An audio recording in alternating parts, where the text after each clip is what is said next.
You're listening to the Topco Business Unusual podcast. Now, the Business Unusual podcast. Learn from the greatest minds in business today.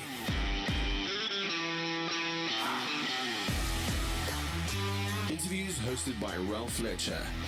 Learn how to improve business, get tips from industry leaders, and be motivated by real-life experience. Topco Business Unusual. So welcome to this week's podcast, Topco Podcast Business Unusual. Today I'm joined by Professor Mark Smith from the Stellenbosch Business School. He's a director there. Mark's been in South Africa for how long have you been here for, Mark? I can see the bike and the hat behind you, so you know you're well attuned to our territory. Hi, nice to meet you. And I've been working at Stellenbosch Business School for just over 3 years now, and I've been actually in country because that overlapped with COVID. So I've been in country for just over 2. Sure. And so obviously Stellenbosch offers great running and cycling terrain. So one wonders, did you get the job because of all the extramural opportunities, or was there something else that drove you to Stellenbosch and South Africa? A number of factors. I have to say, my first ever visit to South Africa was for the job interview, and I really fell for the place. The possibilities for outdoor sports and the terrain were just fantastic, and every time you look up or out around Cape Town or Western Cape, there's just a spectacular view, a spectacular scenery. It's really that's inspiring. But then also, once I got to Stellenbosch, I knew Stellenbosch's reputation when I applied, but then also when I got there, I found really inspiring colleagues, really interesting projects that we were doing, and yeah, I fell for the place. I met my wife the same week that I came for the interview, and I say with all sincerity, I fell in love twice in the same week. And is she South African? She's American. She's American. So you met her in South Africa at the time when you came for the interview? No, I met her in France on the just as I was coming to the first interview. Oh wow, how funny is that? So 2 loves in 1 week. There you go. So I mean, there's so much to talk about, but I mean, we really want to get into the 4-day work week, because I think you've done a lot of research on that. But I mean, before we dive into that, maybe just go back a little bit about who you are and how you got here.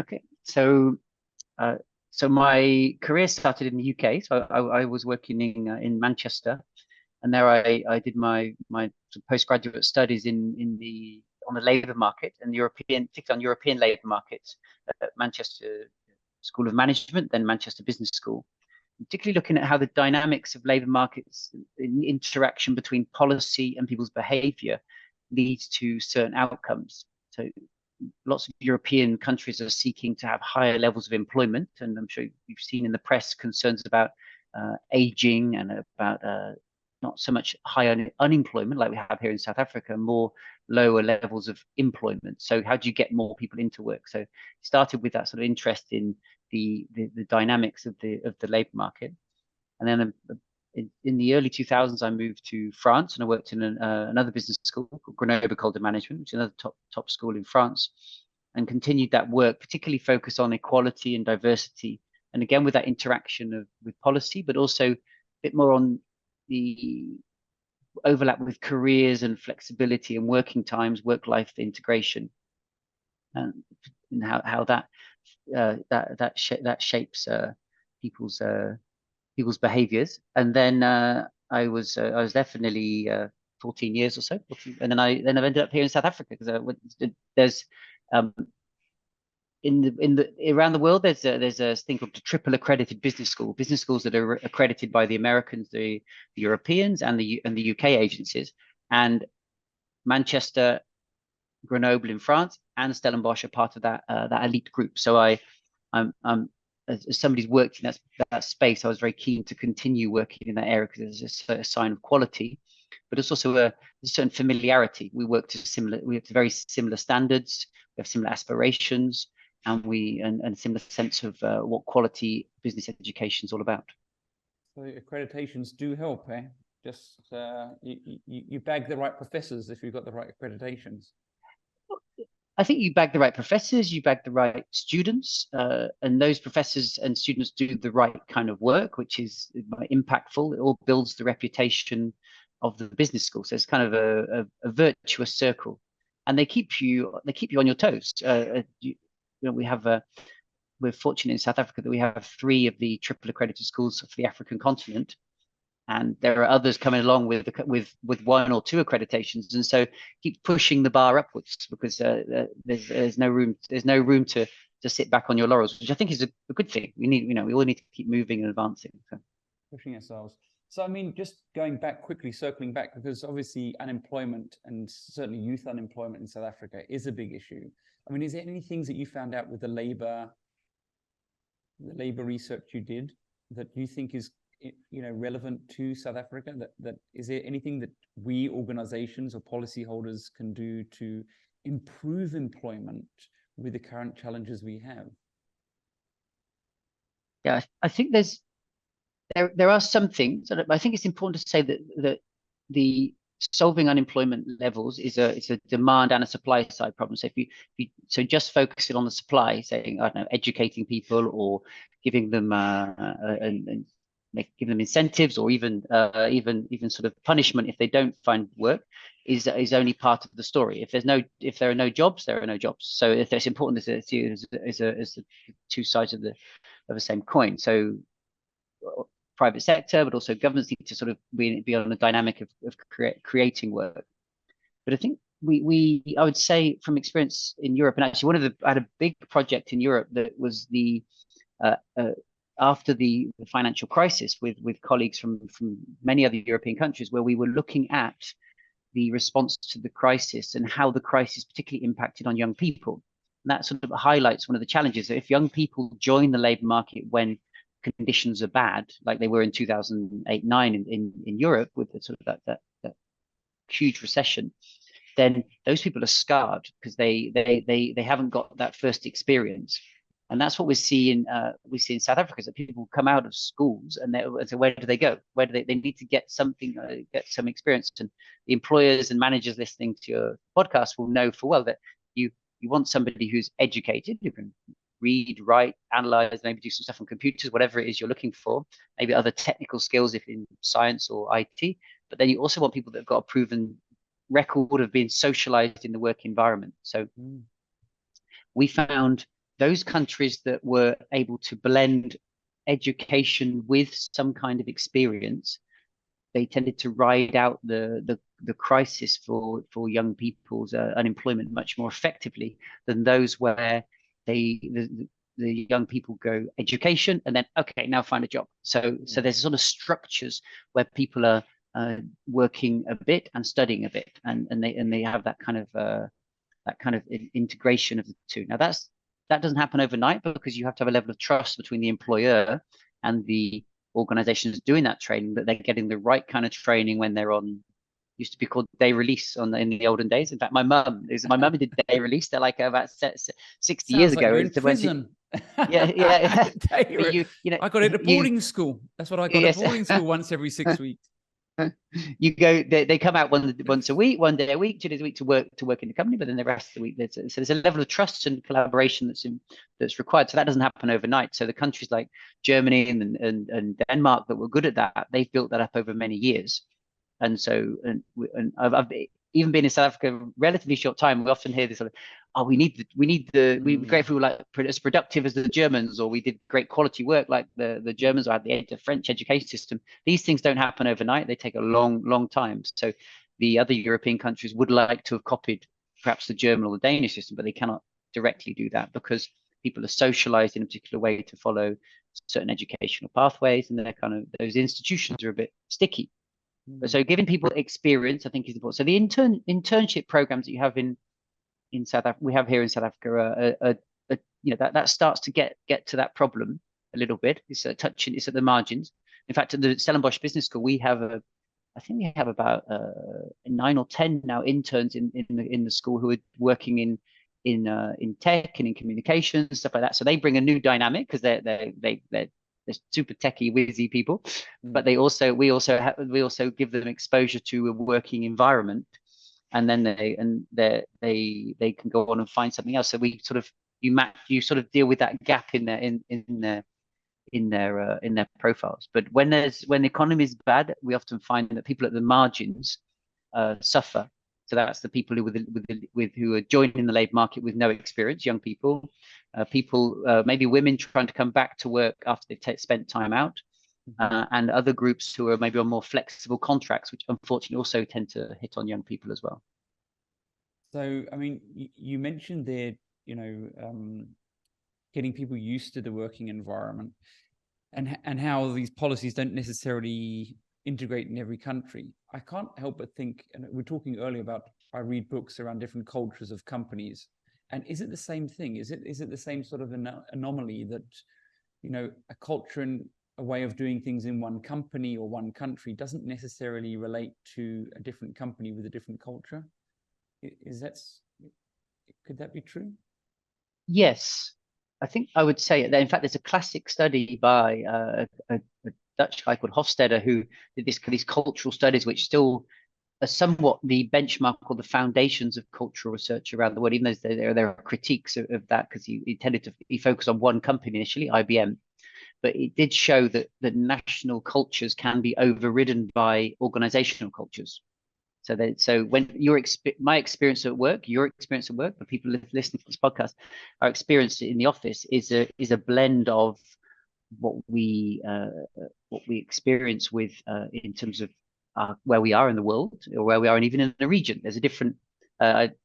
My colleagues joke about the difference between Western Cape and Gauteng, or wherever how things might be faster in one and slower in the other. But so we have the regional and geographical differences between where we might work, but then also within organizations.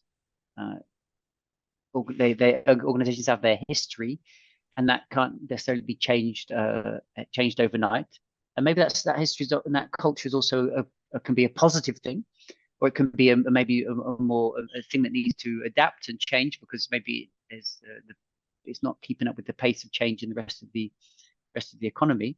But either way, it's there. And when we at the Stellenbosch Business School, I teach a class about managing culture, and if you don't manage culture, it's going to be there anyway. So you have this, you have the organizational cultures, the ways of working will establish themselves. So managers, organizations can use that as a tool, if you want. That sounds a little bit Machiavellian, but also a place that creates a nice environment to work.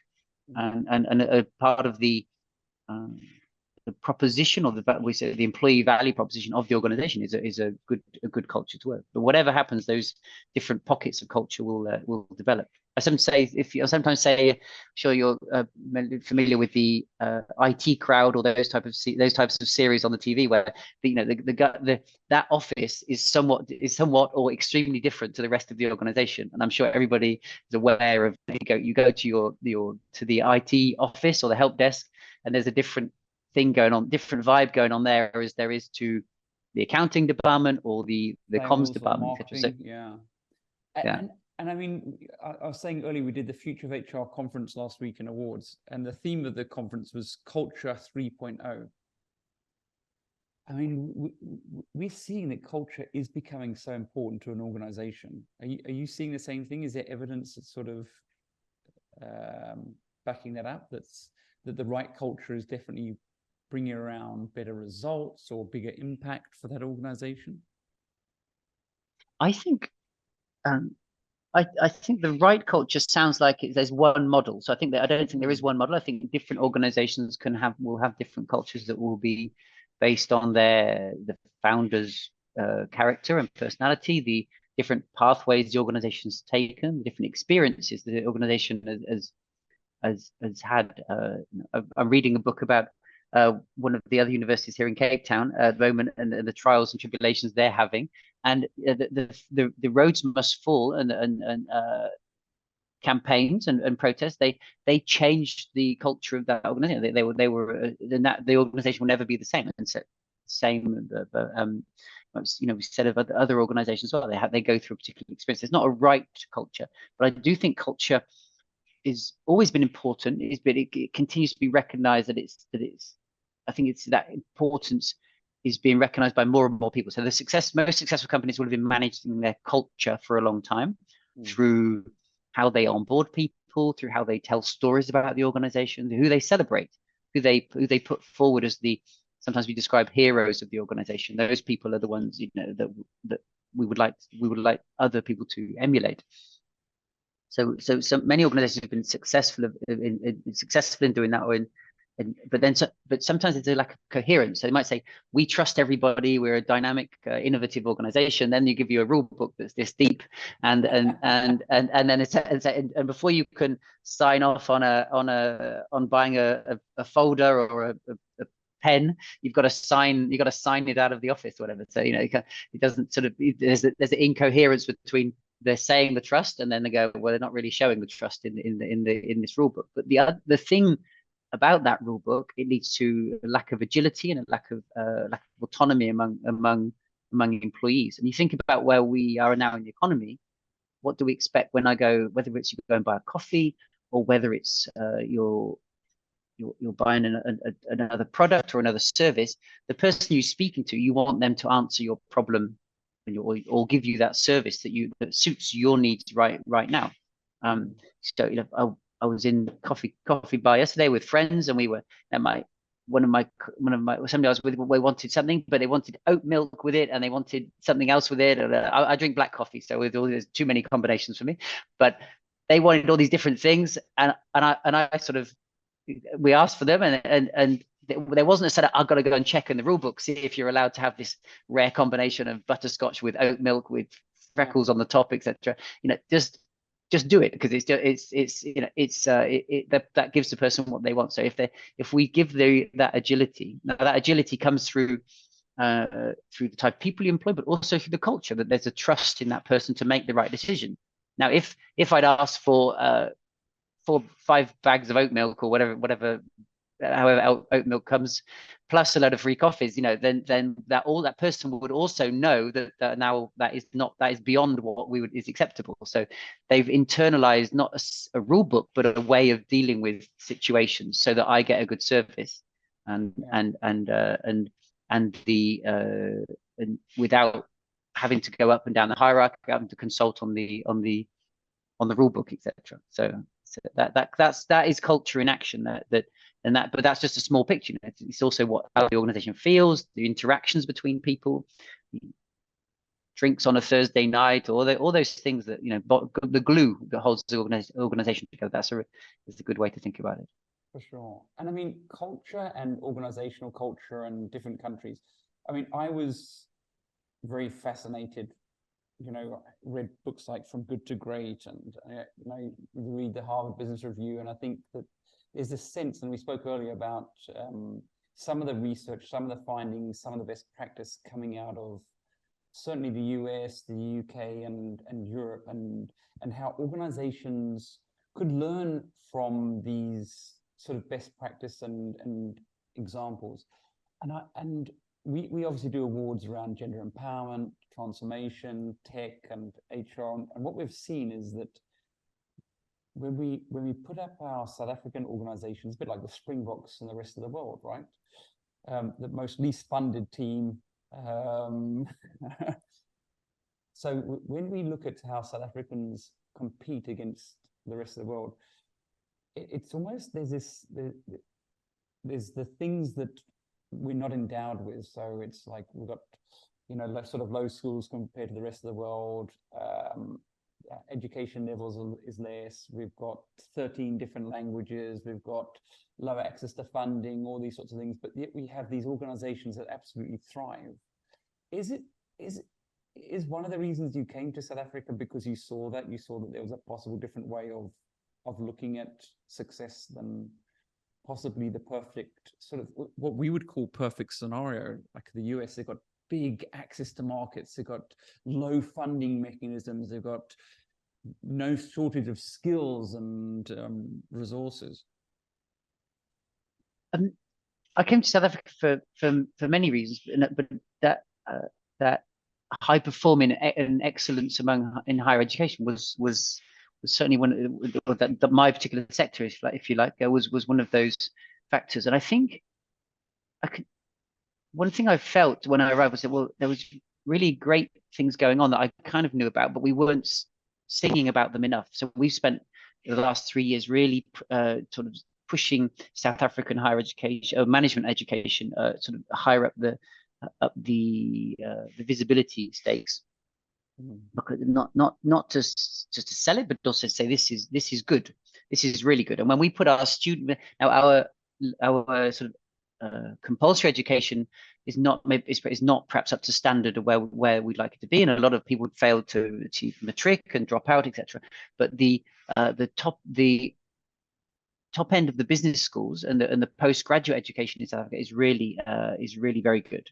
And I think it's something we should be proud of. So when we put students up for competitions, they win, or they come well placed. So I think it's important to have a inferiority complex about that everything is perfect in another country or in another place. And the Americans, they don't hide behind their modesty is not necessarily one of their things that we might characterize them for. And so there is a problem that I think that the stories that come out of America, it's America, it's happening in Silicon Valley, it must be great. But actually, a lot of great stuff is happening elsewhere in the world, and we would have said the same thing for Europe as well. That sometimes it's this hegemony of the American model that sort of said, well, but actually, there's good ideas are happening everywhere else, and I actually think the situation in South Africa actually helps with some of that innovation. So whereas there might be sort of access to funding might be a bit more challenging, or access to some of the a big group of educated people coming out of the sort of the compulsory sort of period of education.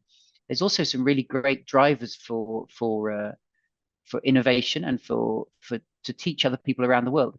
I think so. We talk about you mentioned the 13 languages. We took the transformation agenda, which is something that all organizations have to work with. Is our societal responsibility. Would say that we can't divorce ourselves. No organization can divorce itself from where it finds itself, and that's one of the prerogatives and challenges of South Africa. But it's also a potential strength as well. People managers who've worked in South Africa, they know about diversity, they know how to manage diversity. It's not a scary thing. It's a thing we just have to we do. It's not necessarily any less easy for that, but it isn't something. At least people are not scared to talk about it or to tackle it, because you've just got to get on and do. You go to other countries, I think that's not the case. People know it's something they got to deal with, but they're not have that level of confidence. So I think South African organizations have something to teach the rest of the world, and we as South African business schools should be welcoming people from around the world, and we do, to come and see how to manage things. But also those innovations I think occur elsewhere. One of the things. So before I even thought about coming to South Africa, my daughter, who was at high school, was doing a project on the water shortage in Cape Town, and the day zero. Now and then now you come here now, and the people have changed their behaviors. There's been a change of behavior of organizations, of consumers, but also of the management of water as a resource. And that is something that's innovation in the face of crisis, innovation in the face of a major sort of societal environmental challenge, but has put South African organizations in a somewhat unique position, and that demonstrates what's possible, it's possible to respond to these challenges and innovate in that phase. And I think that's something we should also celebrate. And I think that's why we actually won a case competition about exactly that, where the water resilience of companies in the Western Cape. I think it's we winning one for energy. So it's just yes, but even energy, I think is an interesting, because I'm an honorary African now. It's just that we are resilient. We get round and get on with it. Yeah. The power goes off in Europe, and it's a crisis.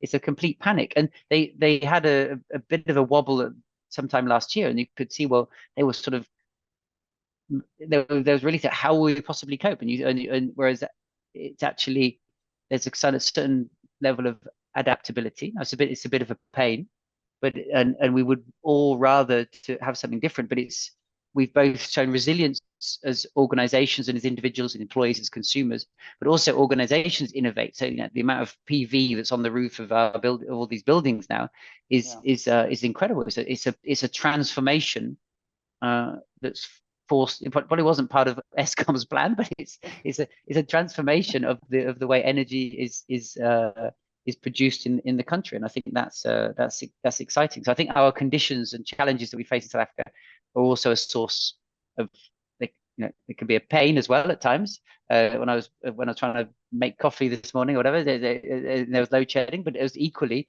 there can be a source of innovation and definitely a source of resilience. So, I mean, I know we've got you on to talk about the 4-day work week, so I want to definitely go there. But before I do, I want to just talk about gender equality, because, I mean, gender equality does form part of diversity, which is around the working environment. I mean, what did you learn in your studies on gender empowerment in terms of, was there any impacts that you saw? So yes, I spent quite a lot of my career working on gender equality, and I've often find myself as the one of the few men in the room talking about that, which I think is which maybe is something to consider. So maybe we should start there. That it's in the sense that I think it's, in terms of gender equality, I think it's everybody's problem. It's a challenge for everybody. So it's not just for women. Just like transformation is not just for people of color, the gender equality should be a problem for all of us, and a goal for all of us, because it's something that everybody can benefit from. So when I was working in Europe, and I still do a bit of it now, we were working a lot on the policies and the organizational practices that can help promote gender equality. And one of the things that happens in Europe is there's a kind of benchmarking between countries. They can see, and we see this in lesser extent in South Africa. We see what's going on in other countries, and people say, hey, why can't we be like country X or country Y? In Europe, there's a kind of more direct comparison. So there was this innovation going on in the northern countries, in Sweden, Denmark, Finland, etc., where there were leave arrangements, there were possibility to work part-time in the same job, etc. They were all allowing women to have more steady careers, but also had benefits for those organizations. One of the things we were talking about earlier about in terms of talent retention, if you've got female colleagues who have to leave because they're having children, that's just a bad idea. You've invested many thousands or even millions of rands in training that person. So, well, you're going to make it hard for them during this certain period of their life. And they're going to go somewhere else, or B, they drop out, and then that investment is lost to you as an organization, but also to the economy. So this idea that gender equality can be a benefit for all of us. But it's also important. If countries make it so hard for people to have families, then they stop having families. There's some really great stuff about demography in the newspapers recently about the challenges you face in Italy, in Spain, in Germany, in Korea, in China, in Japan. Those countries are going to grind to a halt because they don't have enough young people coming through. So it's a social responsibility for us all to think about making it easier for families to form and to have children. And that's where gender equality also benefits women. Another one where it benefits women, men, and wider society. We all need to keep a certain sustainability of the population size, but also the evolution of women's preferences and patterns also allow men to be more like modern fathers, to participate more in the lives of their children. So they can benefit from that too, because men, the sort of the gender norms that encourage women to stay at home, have children, do a lot of the domestic work, also constrain men in a way as well. That they in the past they were looking for what we call a male breadwinner wage, where they had to find something that would pay for the whole household and some more, and maybe and etc. Now those jobs don't exist so much anymore, but there's also a high pressure and high risk of all your eggs are in one basket in terms of that one earner. Whereas if we have this sort of balanced approach, then we sort of the household risk is reduced. And we saw that during the economic crisis in Europe in another project I worked on, the economic crisis in the 2008-9. where men lost their jobs first. Now, if you're a single earner household led by a man, then no earners, that's zero. Whereas if you're in a dual earning household, then there will be quite a lot of female-headed or female single earner households were formed because men were the first to lose their job during a major crisis. So the risk is somewhat different in that context. So both the long-term risk of staying attached to the labor market, you maintain your skills, you maintain your employability, the employer maintains access to those skills, but also the householder trajectory as well allows people to stay attached to the labor market. One more thing I just said about gender equality is just that, and I was in Spain 10 days ago. We were at a conference talking about this. Is one of the challenges I think we face is complacency. People say, "Oh well, look, half your class, Mark, at Stellenbosch Business School is women. It's solved. Stop going on about this. There's no problem. Half my colleagues are women. Women are outperforming men at undergraduate, postgraduate levels. It's solved. But there's a risk of complacency, even though we see a sort of level of equality, and we have these laws wherever we are, South Africa, UK, France, Europe, wherever. It's all fixed. Stop going on about it. Let's move on to the next thing. But actually, we find that gender inequality is like a moving target. As soon as something closes, for example, women on MBAs, they're approaching sort of parity with men. Something else opens up, the gap in terms of executive training, the opportunities for key projects, whatever it might be. So it's a constant moving target. We did a lot of work on the pay gap, which shows that it closes up in terms of the base level of pay, but then opens up again when you look at variable pay.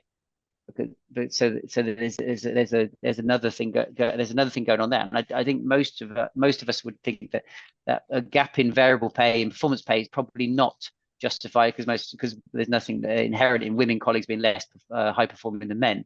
It's perhaps the methods that are used to judge those things or the other processes inside the organization. So I often say to my colleagues, and to students, that gender inequality is like a whack-a-mole. You know that game you play with kids where the things stick up and you have to hit them down with hammers? Yeah. So you have like this. So it's just like that. Is that you close one thing and something else pops up. So you have to be constantly vigilant. And I mean, where do you see things changing? Because we obviously bring some big organizations together, academics, the governments. You've got the policymakers, you've got entrepreneurs, you've got women executives and big organizations. But we're probably not moving in the direction as quickly as we should be. So, I mean, what are the things that we should be focused on with gender empowerment to move the needle in a more accelerated way? Or what do organizations need to be looking at? So I think bringing those people together is a good step, and also I think the direction of change is almost inevitable. Women are not going to stop. Say, oh, thanks for the MBA, I'm going to go and be a housewife. Yeah, so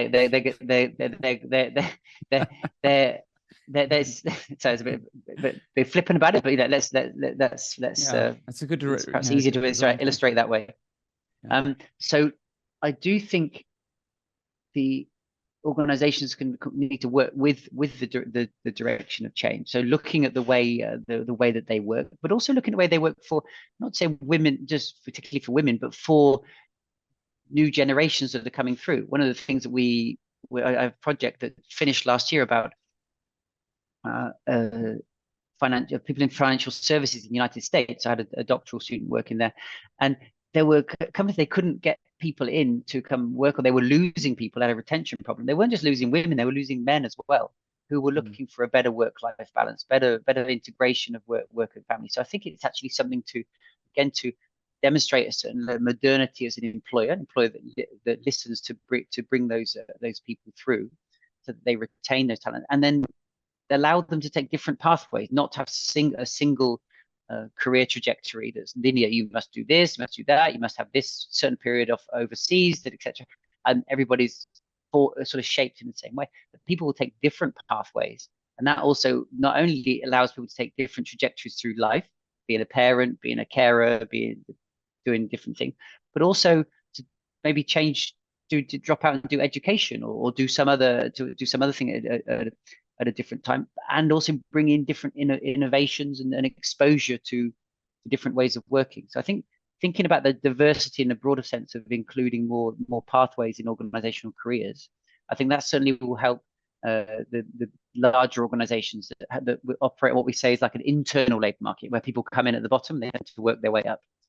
And then for those on the organizations seeking talent from outside, is again demonstrating that that they have those interests in mind, and they have that certain level of flexibility of open to employees and future employees from who have diverse interests and diverse needs, and it's part of the commitment and the proposition from employers, and something that will create engaged and committed employees, because they see there's a reason to stay with that organization. That organization is looking after me to develop and but also through different stages of my own life course.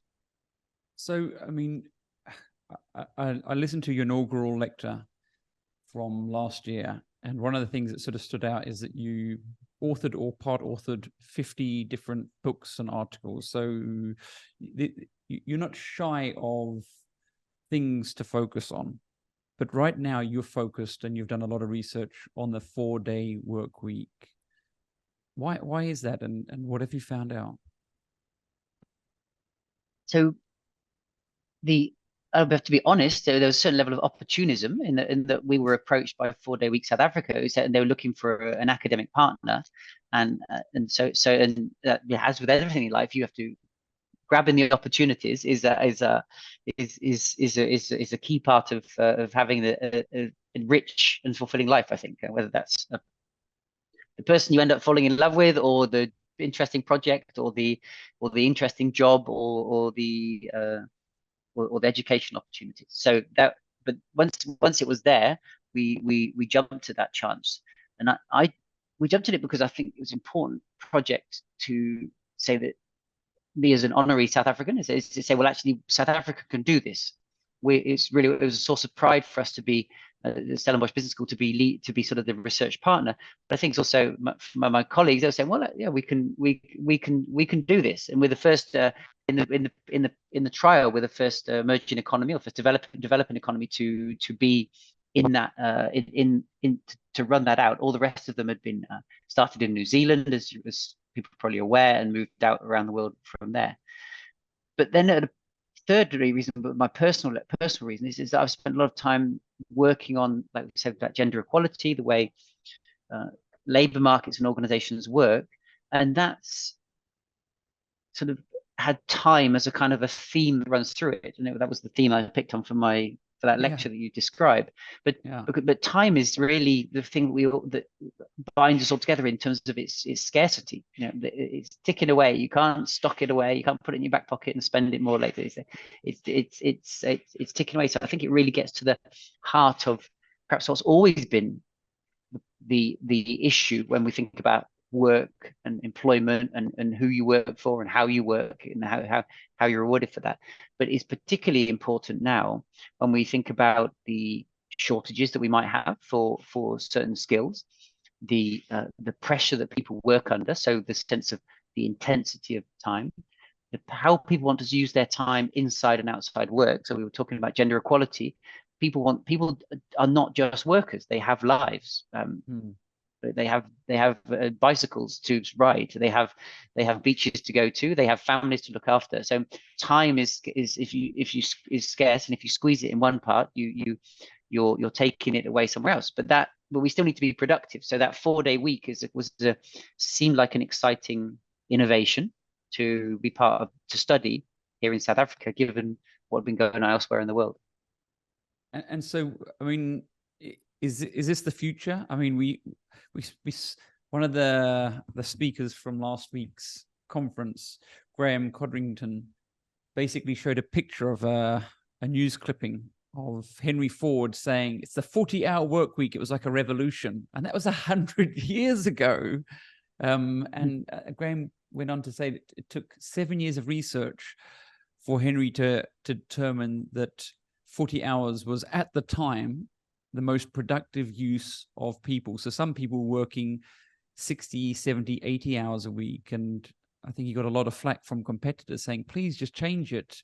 This is not good for business. But in fact, what he found, it was great for business.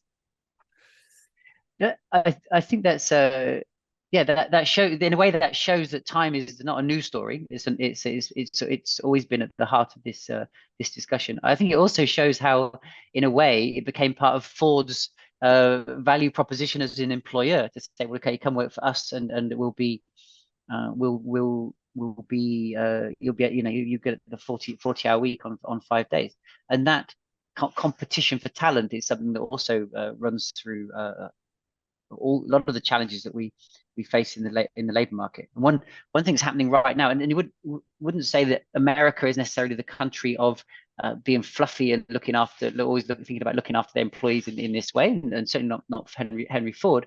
But we see some of the school districts in the United States now piloting or experimenting with 4 days because they're having a problem with retention. So part of one school district compared to the next one is to sort of say, well, how can we do 4 days as a way to attract people, because we can't pay them anymore because there's restrictions, or there's tax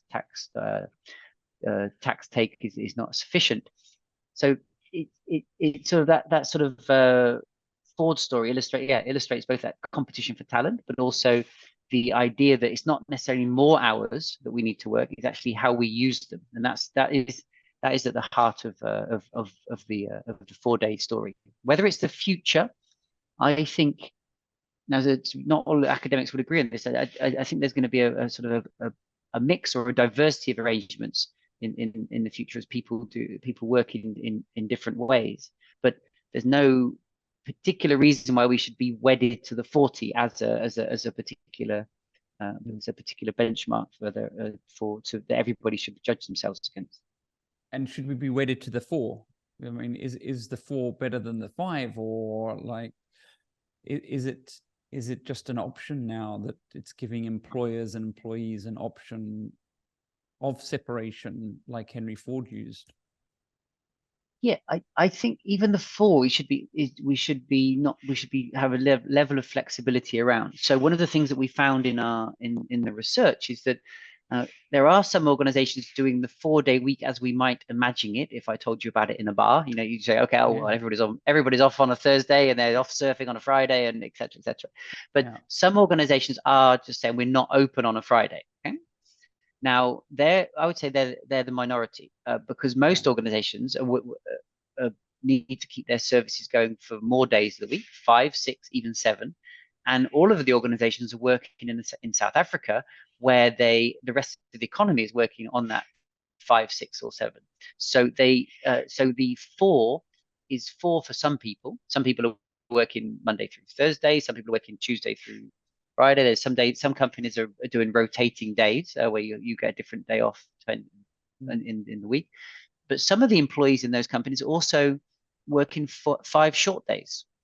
5 short days suits some people. And so I think that idea of a certain level of diversity, but with you still need some standards to protect the weaker employees in the labor market, because there are some employers that might be maybe less scrupulous, or some of the lowest paid people might be exploited by very low hours jobs or long hours jobs. So certain standards might help us, but I don't think they should be so rigid that everybody must work 4. Because if everybody worked 4 and we were all off Friday, Saturday, Sunday, that would be great. But where would we all go Friday, Saturday, Sunday? We want to go to the beach and have a beer, or we want to go to we want to go and hire a bicycle or a surfboard or whatever. So that kind of flexibility and diversity, I think, is helps with us as consumers of leisure, but also in terms of rest, by working closer to 30 rather than closer to 40, we've got a bit more of a balance in our life. Yeah, I mean, I think I saw a study, and I don't know if it was the 4-day work week, and it was shared amongst employees. So every other day, someone have a day off, and then and they thought it would drive happiness and productivity, but in fact, in that organization, it didn't, because sometimes family dynamics. They found a similar sort of study with letting people go on leave outside of normal holidays, and they found that the leave might be the same, but because they're not on holiday with everybody else, they can't enjoy the holiday as much with their family, friends. And so there is some work to be said for when you take these 4 days, right? And does it interrupt your other family obligations, or your friends, or social impacts? So we didn't. I don't think we have enough people to say how to have that, to explore that in detail, because we don't have enough. There are not enough people who are in different families or the same families working at all these different times. But what we do find is that people are using their spare time, either their fifth day or their time after their shorter day, to spend time with their families. So I would actually say that their interactions with family are going up, because some people say, well, on every Friday now, or every Tuesday morning, I have brunch with my mum. And obviously mums will be super happy with that idea, because they get to see their older sons, or they don't phone them, or their daughters, etc. So daughters definitely phone, but sons don't. So we find that the people are using that time to have better social interactions. Now, whether people lose out if you have if they're all off at diverse times, then I think that would be something to study in the longer term. But when the 4-day week doesn't mean that people lose their longer holiday at Christmas, for example, or in the Northern Hemisphere, longer holiday in July. It's just how we use the time across the rest of the year. And people will still, our organizations that we studied, they all started at that period in South Africa when there's quite a lot of public holidays. So those people getting those public holidays when most people are not working. And that's one of the great things about public holidays, is that they do allow for that social family cohesion when most people are not working. Even those organizations that tend to have a longer operating time, say there's often a respect for the public holiday, because that's sort of somewhat sacred. And who were the type of organizations that were in the study? Can you share that? Are they South African purely, or are there a mix of multinationals and South African, or were there some government clients? They're all but one was in South Africa. They're all South African, so they'll all be South African owned. So they're no larger organizations, but we're sort of larger multinational type organizations. But we're now sort of starting a second wave on top of the 27 organizations that started the first one. We're starting the second wave, which has bigger organizations in, which will include some of that sort of that international side of things. So the organizations that were involved, there was a high, sort of around a third were in this sort of professional services. I think that sort of illustrates those organizations where they have a challenge in terms of perhaps burnout, in terms of creativity and the intensity of work, as where people are working online in white collar type jobs, but also there's perhaps a sort of certain innovation going on in those organizations as well. So our organizations were not representative, I would say, of the whole South African economy. But we do have other service type organizations, IT organizations, some working in finance, some a couple of not-for-profits.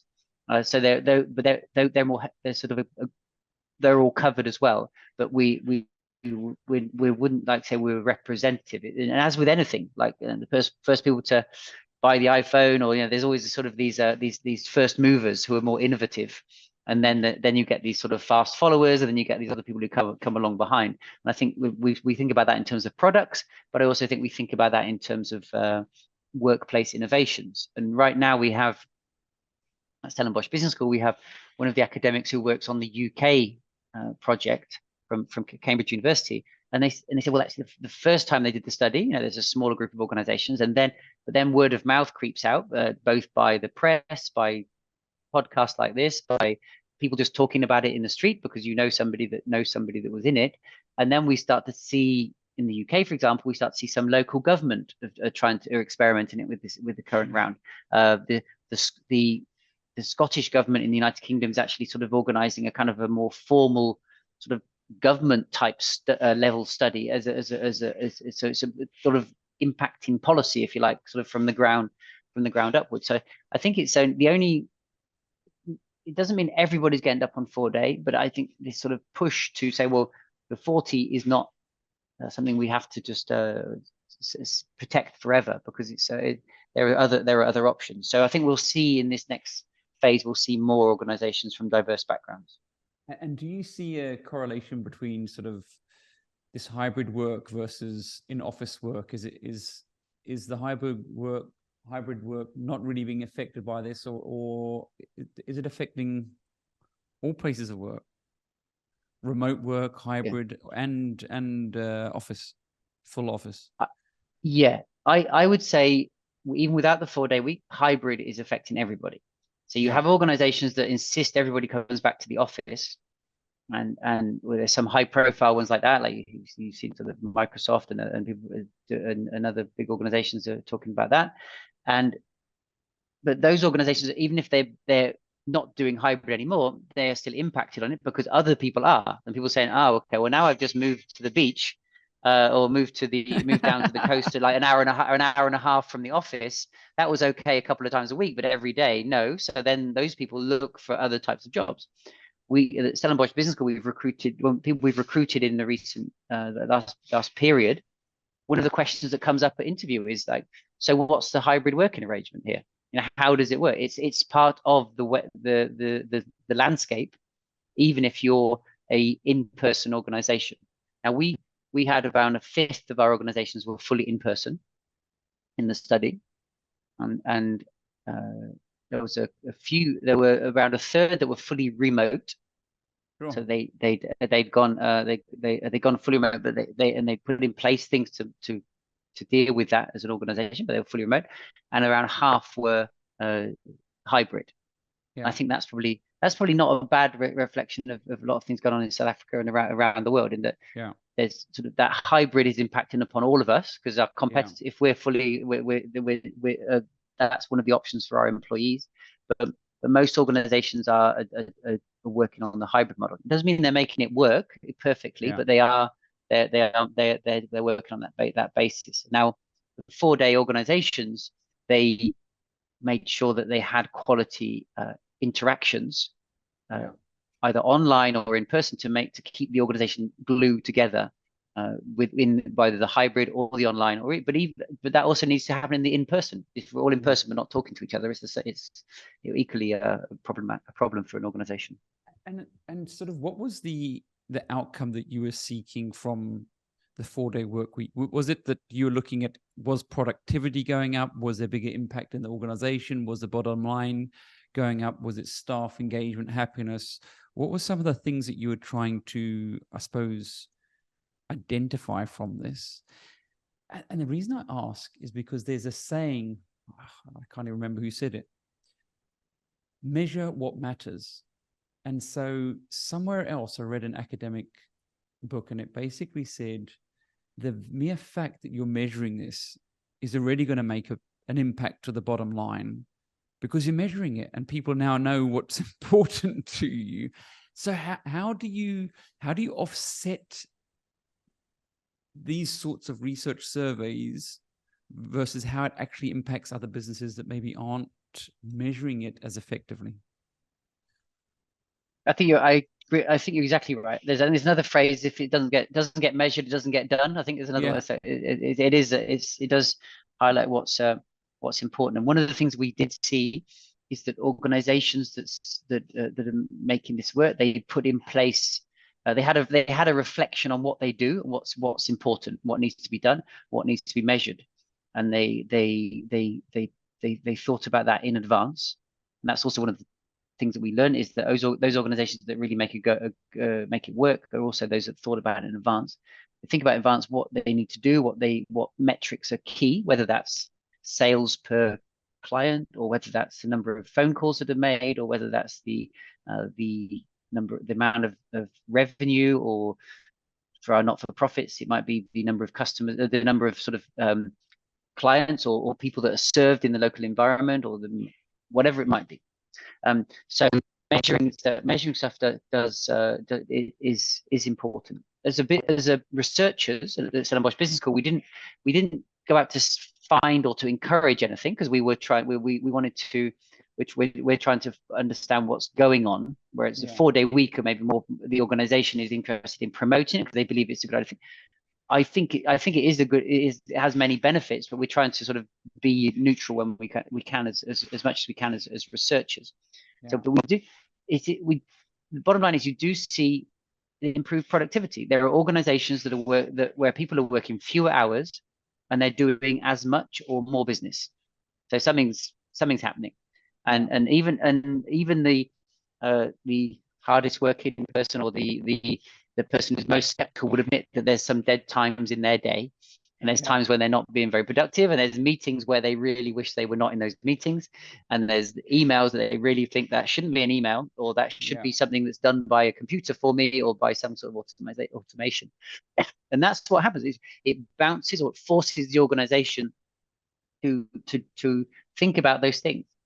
Do we need to have an hour and a half meeting twice a week for the team?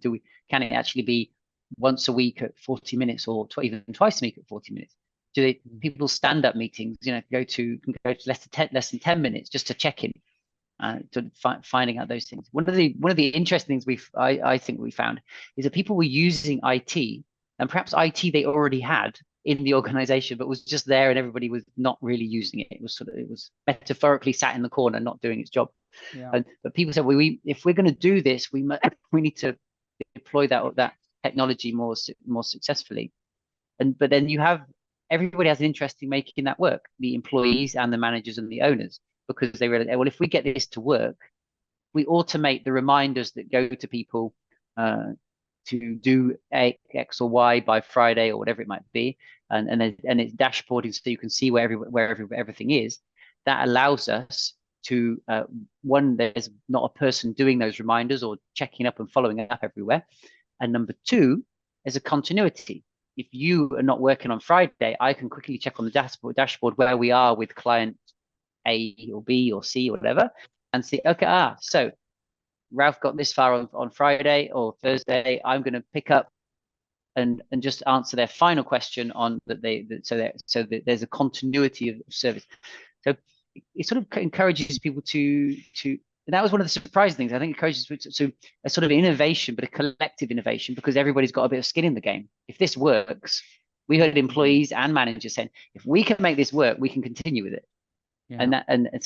Whereas if I think you might be, even the most engaged employee, if they're not getting anything out of it, they say they're not going to be driven to promote, really to drive forward, or to think about and problem solve how to implement the technology.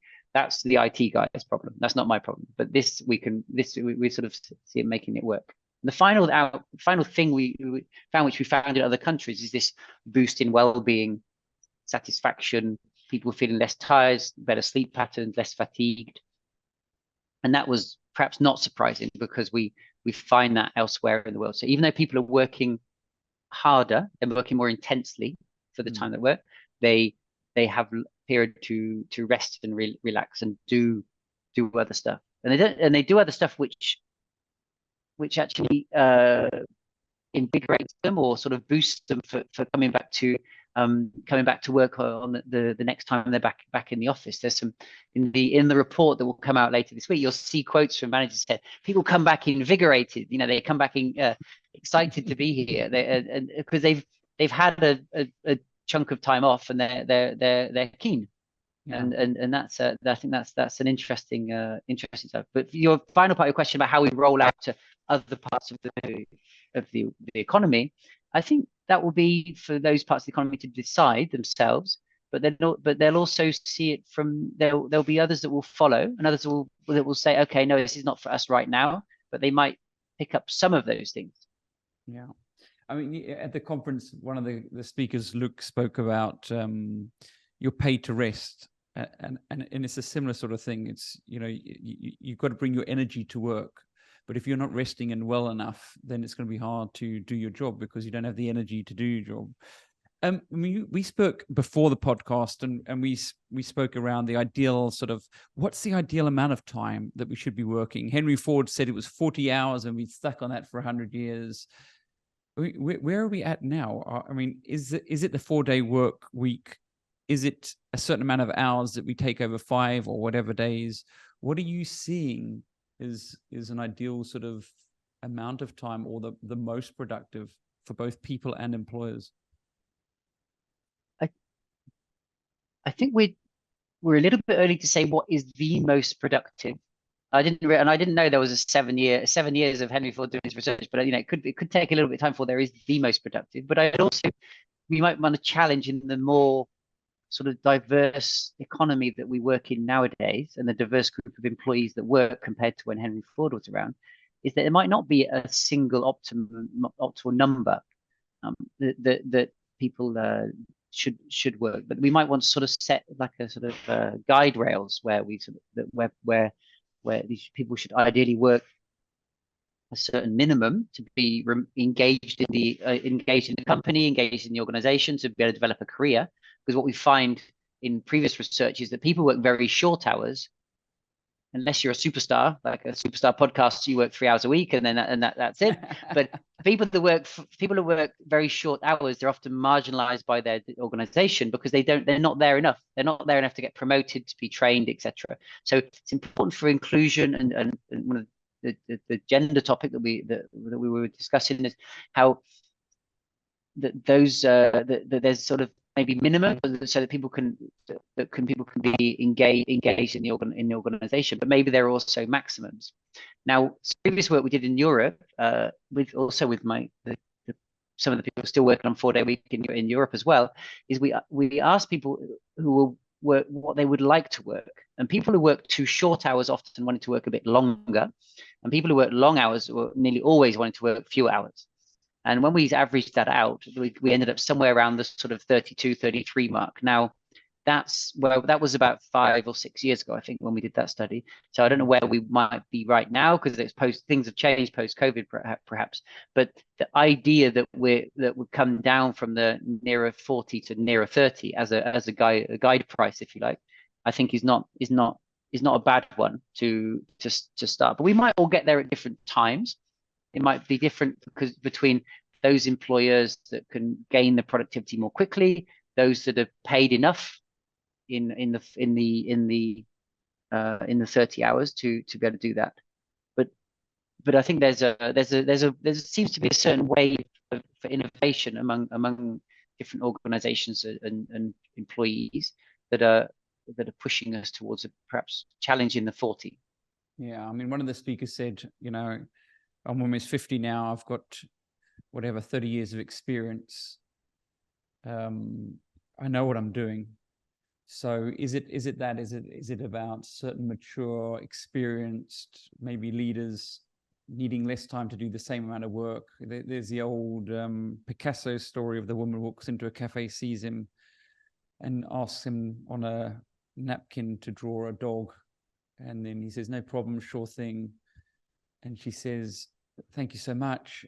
How much is that?" And he said, $5,000, please. She said, "But that only took you 30 seconds. He said, "No, that took a lifetime." And so, are we getting to those things where we're talking around students working and needing that experience as part of their degree, that needing that extra little 8 hours to learn new things, to learn about the history, to gain the experience? It seems like it's quite a dynamic thing. But the one thing that sort of I love having academics and talking to them is because I think there's so much to learn from evidence-based research that we can adopt. But I find that we're not necessarily utilizing both universities and the evidence-based community as much as we should in business and entrepreneurship. How do we do more of that? Oh, that's a good question. I think the responsibility that lies both sides. Now, and I don't think that all the answers rely in the universities and among university professors, because I think or whoever it might be, I think and particularly in business, there's research going on in lots of other places, whether that's consulting type organizations and research institutes as well as universities. But I think universities and academics universities, and particularly us in business schools, we need to think about how we have an impact. How do we have an impact on a wider group of people? So there's quite a lot of pressure on business schools to publish rigorous academic research, which is a good thing. We do research which stands up against the to critique and to say and is using good sound methods, and then we can be confident about what comes out of that research. But just doing that is not enough. It's important to engage with different groups of people, different stakeholders along the way. And that includes engaging with people before. And in a way, the 4-day week's not a bad example of that, because we engaged with our colleagues in the 4-day week South Africa about the at the start of this project to work out what we could do, how we'd all interact. And so we're dealing with a live challenge, rather than me going off into a corner and doing research about something that might interest me, cycling academics, for example. I'm there with you. See, you and I would read that book, but yeah. Maybe the rest of the population wouldn't, right? So actually engage with stakeholders to find out to pick on topics that are really super relevant is important. But then along the way, that we, as well as writing the book or the academic paper that gets to an academic conference, we also disseminate to a wider group of people.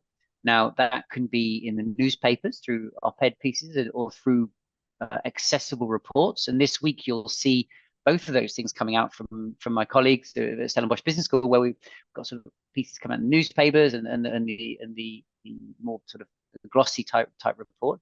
But it could also be speaking at conferences, speaking on podcasts like today. Then also perhaps sort of master classes or feedback sessions to those organizations that have participated in the study. So there's a sort of see the relevance and get the feedback and go, oh well, next time it would be good if you study, like you challenged me just now, about whether we need maybe to have different and more diverse group of organizations in the next study, or we think about other aspects in terms of more blue collar workers or whatever it might be. So that constant interaction between moving out of the ivory tower of the university to talk to the wider population and stakeholders, and that's a new thing for some academics to do that. And that might sound strange because they've been encouraged to be more think about the academic side of the work and the teaching, but rather than thinking about their engagement with wider society. One of my jobs when I was director of the business school and director and dean in France as well, is to recruit a lot of academics. And one of my favorite questions at the interview is say, how would you explain what you do to your grandma, to your son or daughter, or to somebody on the train or the bus or the plane or wherever it might be? And I say, I put in quotes, a normal person. And if somebody starts saying, well, I'm particularly interested in non-parametric, stochastic, and they've lost me in the first three words, I go, whoops, stop. Okay, because it's a competence that we need to encourage our academics to have to speak to a wider group of people that makes universities a relevant place and a relevant source of information for the wider society and do societal good. And we're realizing that for about a decade, I think, in business schools, and it's a big shift in those accreditations as well. So there's accreditations that we talked about. Those the business schools have. They now expect us to be engaged and having an impact on society, not just writing books that not so many people read. I think it was Tesco this week. The CEO of Tesco, 6,000 employees. If you want to reach your KPIs, every single person has to spend, I think it was 6 or 7 days on the shop floor, engaging with customers. What a delight. And I think that's the way things are going, right? It's about impact and execution, not just ideas and plans. But certainly I think the world can learn so much from academic research, and it's about how do we apply it now? How do we, and I suppose every organization, every country is different. So that's why the implementation is so important, because we all come from different backgrounds, different experiences. And so it's not all going to be a copy paste. No, and I think it's going to be even less of a copy paste compared to where Henry Ford was, because he had a lot of male production workers who did this more or less the same job or sort of small components of the production process, and it was all rather standardized. And that was and that's when you could buy one car and it was going to be black. But now you had a choice. You know, how would that work in South Africa? They're all white in South Africa. So now we don't expect that as consumers. We don't expect that as employees, and we don't expect that as citizens. We expect to be able to have within the guide rails of society, we have a diversity of lifestyles, a diversity of families, a diversity of sexual orientation, diversity of ways we want to work, a diversity of types of contracting, and people who want to work in the organization, at home, etc. Organizations, whether they're universities who are as employers or as places that do research and educate people, and organizations more broadly that recruit and employ and serve customers, then we have to work with that diversity, because that's you can't put that back in the box. For sure. Mark, it was amazing to speak to you. I think this is like highly engaging and relevant topic. But you're also moving on from the Stellenbosch University. How do people follow you? Where do they go to follow you? On LinkedIn, or is there a university that you've got in your mind yet, or what's the future for Mark? So there's you said Prof earlier, but he didn't like that. You said, "No, Mark." I do like to be called Mark, but it's I worked hard to be Prof, but I also but other people work hard. Other work hard for that as well. So I think it's good to be, and that's a cultural thing as well. Going back to talking about cultures, how we think about those things. So I am on LinkedIn. I also have a Substack called Work Life Careers, and I'm going to go and join yet another triple accredited business school, which is not yet public, but I think that's also part of the you talked about multinational companies and they interact with the wider global economy. I'm an honorary South African now. As South Africans and people who live and work here, we should be very, very proud of our institutions of higher education and particularly our business schools, because we play on the global stage for that. And that's those triple accredited schools that exist in South Africa are part of 1% that in the world, and it's once you've gone there as a student or as an academic or as a director or whatever, that opens doors to other places. And I think that is really exciting. We should be proud of that, because those people go somewhere else and they say, when I did this at Stellenbosch, when I did this in South Africa, and people go, oh, you do that in South Africa, and so I think I like when we do research on expatriates, we talk about expatriates as bumblebees. They fly around, they pick up pollen, they put down pollen, and they permeate and diffuse knowledge and ways of working in innovation around the world. And I hope that's what we can do with our academics as well. Yeah, so I suppose we don't need to go and travel the world to other universities. We've got them here, right? We've got some great universities, institutions here that we should be very proud of, and encouraging our employers to look at them. It was great having you. And they do. And they do. It was great having you on the podcast, Mark. It was really awesome, and we'll be following you, and hopefully we'll get you back again when you tell us where you're moving to. With pleasure. It's been great talking. Thank you so much. Thanks, Mark.